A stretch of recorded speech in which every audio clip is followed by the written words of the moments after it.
जय जोहार, नमस्कार। दैनिक छत्तीसगढ़ चैनल देख रहे हैं आप और छत्तीसगढ़ प्रदेश की आज की महत्वपूर्ण बड़ी खबरों को एक एक करके विस्तार से बताने जा रहे हैं। पहली बड़ी खबर है जहां पर आपको शुरुआत में ही बिजली का बड़ा झटका लगा है। छत्तीसगढ़ में 48 पैसे प्रति यूनिट जो महंगी है बिजली हो चुकी है। बढ़ी दरें बीते दिन से ही लागू हो चुकी है। आयोग अध्यक्ष बोले ये 3 साल से दाम है नहीं बढ़े हैं, इसलिए इन दामों को बढ़ाया गया है। दरअसल छत्तीसगढ़ में बिजली उपभोक्ताओं को अगस्त की शुरुआत में ही झटका लग गया है। बिजली की दरों में 6% यानी कि तकरीबन 48 पैसा प्रति यूनिट की वृद्धि कर दी गई है। यह दरें 1 अगस्त से ही प्रभावी हो चुकी हैं। राज्य विद्युत नियामक आयोग ने इस सोमवार को दरों में वृद्धि की सार्वजनिक घोषणा भी कर दी है। छत्तीसगढ़ राज्य विद्युत नियामक आयोग के अध्यक्ष हेमंत वर्मा के मुताबिक वित्तीय वर्ष 2021-22 में आयोग ने बिजली की औसत दर 6 रुपये 41 पैसे प्रति यूनिट निर्धारित की है, जो पिछले 2 वर्षों से यह दर 5 रुपये 93 पैसे प्रति यूनिट पर बताई जा रही है। मार्कफेड के एमडी पीसीसीएफ को जो है यहाँ पर ऑफर दिया गया है। धान और महुए के लिए जो हाथी है खाने के लिए गांव के अंदर घुसते हैं, तो इन्हीं को रोकने के लिए जंगल और खेत में जो है सड़ा हुआ धान इन हाथियों के लिए रखा जाना है। दरअसल इसके बारे में सूचना मैंने पिछली वीडियो के माध्यम से आपको भी बताया हुआ है, लेकिन उस पर पूरी जानकारी नहीं मिल पाई थी। अब हाथियों को जंगल या फिर बस्तियों से दूर खेतों में धान उपलब्ध कराया जाएगा। इसके लिए वन विभाग मार्कफेड से अंकुरित व बचा हुआ धान खरीदने वाला है। दरअसल धान या फिर महुए के लिए हाथी गांव में घुसते हैं, इससे मानव हाथी द्वंद की स्थिति बनी हुई है। जंगल या फिर बस्ती के बाहर ही धान उपलब्ध होने पर हाथी जो है बस्ती में नहीं जाएंगे। साथ ही संग्रहण केंद्रों में जमा 85,000 टन धान को भी खपाया जा सकेगा। इस धान को मिलर 700 रुपये प्रति क्विंटल की दर पर मांग रहे हैं, जबकि वन विभाग को 2095 रुपये में इसको दिया जाएगा। वहीं प्रदेश में मानव हाथी संघर्ष की स्थिति अब भी गंभीर हो चुकी है। करीब 4 दशक से 300 से ज्यादा हाथियों ने 9 जिलों में पूरी तरह से आतंक मचा रखा है। वही भोजन की तलाश में हाथी रायपुर के तकरीबन करीब मंदिर, हसौद और महासमुंद शहर तक भी पहुंच चुके हैं। 1.5 साल बाद स्कूलों में वापस से रौनक लौट चुकी है। बीते दिन से स्कूल खुलने प्रारंभ हो चुके हैं। बीते दिन से जो यहाँ पर तस्वीरें हैं भी आ रही हैं। बच्चों और शिक्षकों पर सख्त रहा है प्रबंधन। वीआईपी मेहमानों के साथ शिक्षा मंत्री पहुंचे तो भीड़ में जो है कोरोना गाइडलाइन भी टूट चुकी है, जैसा कि वीडियो में आप देख रहे हैं। इस वक्त खबर आ रही है कोरोना संक्रमण की वजह से लंबे समय तक बंद रहे स्कूलों में अब फिर से रौनक लौटने लगी है। सरकारी और निजी स्कूलों में 10वीं और 12वीं की कक्षाएं लगनी शुरू हो गई है। वहीं पहली से लेकर के 5वीं तक के लिए कुछ जिलों में पंचायत और पार्षदों की अनुमति से स्कूल खोले गए हैं। हालांकि 6वीं, 7वीं, 9वीं और 11वीं की कक्षाएं संचालित नहीं की जा रही हैं। संक्रमण की वजह से पिछले साल मार्च से ही स्कूल पूरी तरह से बंद कर दिए गए थे। हालांकि इस साल फरवरी में 10वीं और 12वीं के छात्रों के लिए कुछ दिन के लिए स्कूल खोले गए थे। रायपुर में माना और लाखे नगर के स्कूलों के अलावा ज्यादातर स्कूल खुल चुके हैं। अगर आपका नाम प्रधानमंत्री आवास योजना की लिस्ट में है तो नया सूची जो है जारी हो चुका है, जिस पर आप अपना नाम जो है चेक कर सकते हैं। केंद्र सरकार ने सभी परिवारों को पक्का घर उपलब्ध कराने के उद्देश्य से प्रधानमंत्री आवास योजना की शुरुआत किया है। इसी योजना के तहत अब छत्तीसगढ़ राज्य में भी इस वित्तीय वर्ष 2020-21 में 1,57,000 पात्र अभ्यर्थियों को पक्का मकान उपलब्ध कराया जाएगा। प्रधानमंत्री आवास योजना के संचालक जो एस प्रकाश है, इन्होंने सभी जिला पंचायतों के मुख्य कार्यपालन अधिकारी को परिपत्र कर जारी करके इसके लिए प्राथमिकता निर्धारित करके आवश्यक कार्यवाही करने के निर्देश जारी किए गए हैं। बता दें प्रधानमंत्री आवास योजना के तहत इस वर्ष जो है जसपुर में 8,000, कोरबा में 8,000, धमतरी में 3600, वहीं दुर्ग में 3,557, गरियाबंद में 7,000, राजनांदगांव में 7,000, कबीरधाम में 4500, कोंडागांव में 4100, बालोद में 7,000, बस्तर, कांकेर और सूरजपुर कोरिया में भी 7,000, बलौदाबाजार, भाटापारा में 9500, बलरामपुर में 4,000, रामानुजगंज 4,000, मुंगेली 5,000, बीजापुर 250, बिलासपुर में 9,000, जांजगीर चांपा में 9,000, महासमुंद, रायगढ़, दंतेवाड़ा में भी यहाँ पर 9,000, बाकी दंतेवाड़ा में 3,000 है, नारायणपुर में 285, जबकि रायपुर में 523 और सुकमा में 1,500, सरगुजा में 12,000 जो पीएम आवास है इनका निर्माण किया जाना है। बिलासपुर में हड़तालियों ने जो है अपना सिर मुंडवाया हुआ है। सिम्स के कर्मचारियों की मांग है कि वेतन वृद्धि और नियमित जो है प्रबंधन को करना चाहिए, नहीं मानने पर उग्र आंदोलन की भी चेतावनी दे रखी है। हालांकि जो सिर मुंडवाने का जो यहाँ पर फुटेज है नहीं आ पाया है। बता दें छत्तीसगढ़ के बिलासपुर स्थित सिम्स में 2014 से कार्यरत तृतीय व चतुर्थ वर्ग के तकरीबन 400 कर्मचारी सोमवार सुबह से ही हड़ताल पर चले गए हैं। प्रबंधन के खिलाफ नारेबाजी करते हुए कर्मचारियों ने अपना सिर तक मुंडवा दिया। कर्मचारी वेतन वृद्धि और सीमित करने की मांग को लेकर के प्रदर्शन कर रहे हैं। मांगे नहीं माने जाने पर उग्र आंदोलन की भी चेतावनी दी गई है। दूसरी ओर अस्पताल प्रबंधन की ओर से शीर्ष अधिकारियों के निर्णय लेने की भी बात कह रहा है। और अब एक खबर आ रही है अधिकारियों और कर्मचारियों के लिए अच्छी खबर है, जहां पर 4 राज्यों ने जो है केंद्र के समान डीए को बढ़ा दिया है।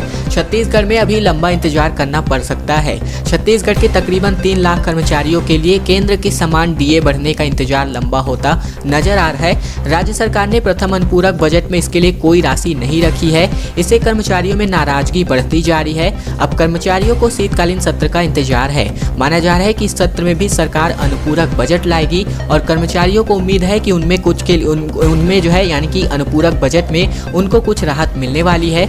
इससे पहले कर्मचारी संगठन सरकार पर दबाव बनाने की रणनीति पर काम करना शुरू कर दिया है।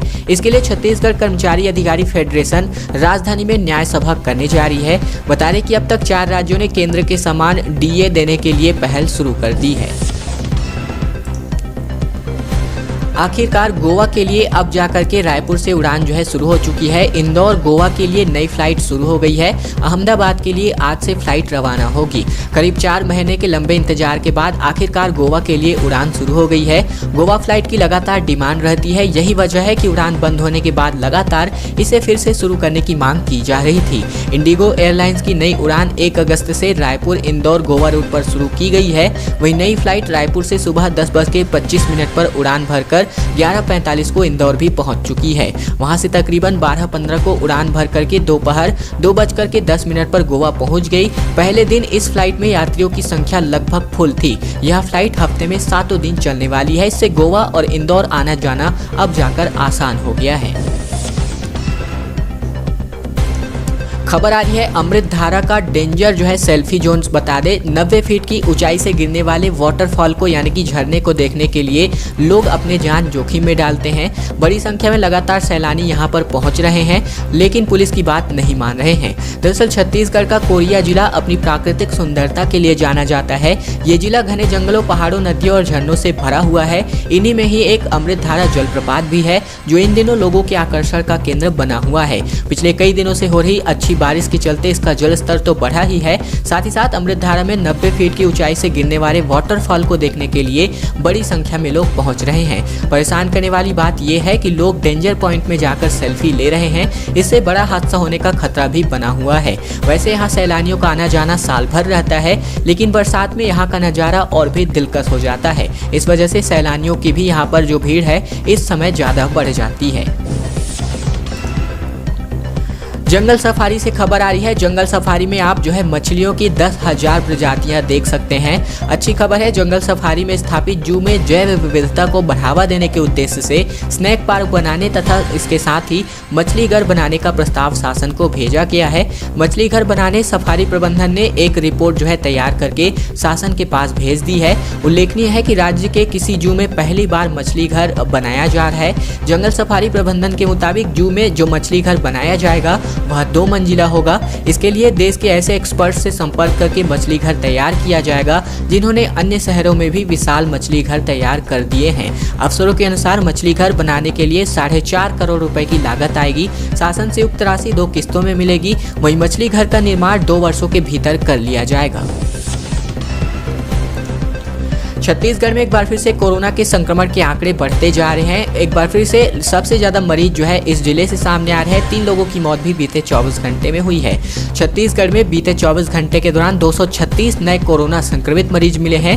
स्वास्थ्य विभाग द्वारा जारी मेडिकल बुलेटिन के अनुसार बीते 24 घंटे में 80 मरीज स्वस्थ हुए हैं। वहीं छत्तीसगढ़ में बीते 24 घंटे में 3 मरीजों की मौत भी दर्ज हुई है। बता दें कि प्रदेश में अब तक कोरोना की वजह से 13,528 संक्रमित मरीजों की जाँच चली गई है। इधर बात करें तो रायपुर में 17, दुर्ग में 11, राजनांदगांव में 1, बालोद में 3, वहीं इस धमतरी में 7 मरीज सामने आए हैं, जबकि बलौदा बाजार से ताबड़तोड़ 87 मरीज जो है सामने आए हैं। अगली खबर है जहां पर छत्तीसगढ़ के पुलिस कर्मियों ने नक्सल प्रभावित बस्तर जिले में विशाल पौधारोपण अभियान शुरू किया है। बता दें छत्तीसगढ़ में पुलिस ने नक्सल प्रभावित बस्तर संभाग में प्रकृति और स्थानीय लोगों से जुड़ने के लिए विशाल पौधारोपण अभियान की शुरुआत की है। इस इलाके में सुरक्षा कर्मी जो है गत 3 दशक से वामपंथी उग्रवाद से लड़ रहे हैं। वरिष्ठ पुलिस अधिकारी के मुताबिक पोथला उत्सर्कना के नाम से 9 दिवसीय पौधारोपण अभियान की शुरुआत की गई है, जिसका गोंड बोली में मतलब होता है पौधारोपण उत्सव। दरअसल पुलिस महानिरीक्षक यानी कि बस्तर रेंज के आईजी जो पी सुंदराज है, इन्होंने हमारी टीम को बताया है कि इस अभियान का समापन 9 अगस्त को विश्व आदिवासी दिवस के दिन होगा और मंडल के अंतर्गत 7 जिलों में स्थित पुलिस के 250 परिसरों में तकरीबन 11,000 पौधों को रोपा जाएगा। चलिए दोस्तों अगली बड़ी खबर की ओर बढ़े उससे पहले हमारी एक छोटी सी प्रार्थना आप सभी से। आपने तो है बहुत सारी ढेर सारी शुभकामनाएं जो है आपके छोटे भाई को जन्मदिन के अवसर पर दी हुई है, इसके लिए आपको तहे दिल से धन्यवाद।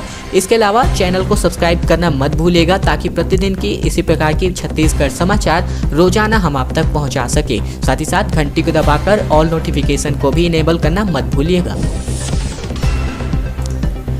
गीत संगीत और नाटक के जरिए राज्य सरकार की पोल जो है बीजेपी खोलने वाली है। सांस्कृतिक प्रकोष्ठ कार्य समिति की बैठक में यह निर्णय लिया गया है। दरअसल बीजेपी सांस्कृतिक प्रकोष्ठ कार्य समिति की बैठक खत्म हो गई है। यह बैठक 2 सत्रों में आयोजित की गई थी। बैठकों में यह निर्णय लिया गया है कि बीजेपी प्रदेश में दुर्दशा झेल रहे कलाकारों को लेकर के एक्शन प्लान पर काम करेगी। वही निर्णय के अनुसार बीजेपी प्रदेश में गीत संगीत और नाटक के जरिए प्रदेश सरकार की पोल खोलेंगे। बैठक में पूर्व मंत्री बृजमोहन अग्रवाल और प्रदेश संगठन महामंत्री पवन साय भी शामिल हुए थे। छत्तीसगढ़ खेल पुरस्कार को लेकर के अच्छी खबर है। सरकार ने खिलाड़ियों, कोच और निर्णायकों को 7 अगस्त तक आवेदन मंगवाए हैं। खेल विभाग में इसके लिए अपना आवेदन जमा करना होगा। दरअसल छत्तीसगढ़ में राज्य खेल पुरस्कारों की प्रक्रिया शुरू हो गई है। खेल एवं युवा कल्याण विभाग ने यहां पर खिलाड़ियों, प्रशिक्षकों और निर्णायकों से आवेदन प्रस्तुत किए हैं। बता दें राज्य खेल संघों की अनुशंसा के साथ ही ये आवेदन 7 अगस्त तक खेल विभाग के जिला कार्यालयों अथवा संचालनालय में ऑफलाइन ही जमा करना होगा। अधिकारियों ने बताया है कि राज्य खेल अलंकरण के अंतर्गत सीनियर वर्ग के ऐसे खिलाड़ियों को शहीद राजीव पांडे पुरस्कार से अलंकृत किया जाएगा जिन्होंने राष्ट्रीय चैंपियनशिप में या फिर राष्ट्रीय खेलों में कोई पदक प्राप्त किया हो। छत्तीसगढ़ की कांग्रेस सांसद ने आरोप लगाए हैं वर्तमान सरकार पर। छाया वर्मा ने कहा राफेल, चीनी घुसपैठ और पेगासस जासूसी कांड पर सवाल निरस्त कर दिए गए हैं। उपराष्ट्रपति को पत्र लिख करके इन्होंने अपनी आपत्ति जताई हुई है। छत्तीसगढ़ की कांग्रेस की राज्यसभा सांसद छाया वर्मा ने संसद में सवाल निरस्त करने पर आरोप लगाया है। उनका कहना है कि मानसून सत्र के दौरान प्रश्नों को संसद में निरस्त किया जा रहा है। उन्होंने बताया राज्यसभा के सभापति यानी कि उपराष्ट्रपति एम वेंकैया नायडू और महाराष्ट्र जो महासचिव हैं इनको पत्र लिख करके प्रश्नों को निरस्त किए जाने पर इन्होंने आपत्ति जताई है। वही सबूत के आधार पर इन्होंने प्रश्न किया हुआ था। सांसद छाया वर्मा 14 जुलाई और 22 जुलाई को भी महासचिव के सामने अपनी आपत्ति दर्ज करा चुकी हैं। अंतिम खबर है जहां पर हाथियों के लिए धान खरीदी में भ्रष्टाचार का संदेह दिख रहा है। इस वजह से नेता प्रतिपक्ष ने सरकार से पूछा खुले बाजार में 1350 रुपए में बेच रहे हैं, फिर वन विभाग सड़ा धान 2000 रुपए में क्यों खरीद रहा है। दरअसल छत्तीसगढ़ में जंगली हाथियों को खिलाने के लिए मार्कफेड से धान खरीदी की योजना पर विवाद खड़ा हो गया है। विपक्ष ने खरीदी की प्रक्रिया में भ्रष्टाचार की आशंका जताई है।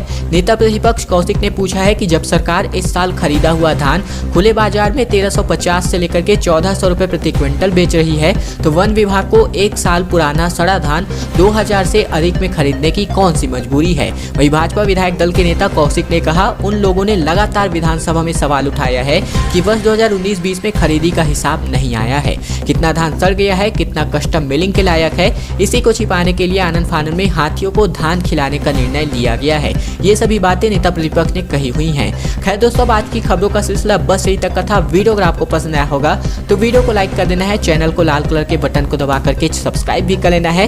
एक बार फिर से आप सभी के कमेंट्स के लिए जो बीते दिन आपने किए थे आपके छोटे भाई के जन्मदिन के अवसर पर, तो इसके लिए ढेर सारी आपको जो है तहसील से शुभकामनाएं, माफ कीजिएगा, आपको जो है ढेर सारी जो है अपने छोटे भाई की तरफ से धन्यवाद। और आप इसी प्रकार की अपनी कृपा बनाए रखिए, चैनल को सब्सक्राइब करके हमारी टीम से जुड़ जाइए और प्रतिदिन छत्तीसगढ़ के समाचार हम आप तक पहुंचाते रहेंगे।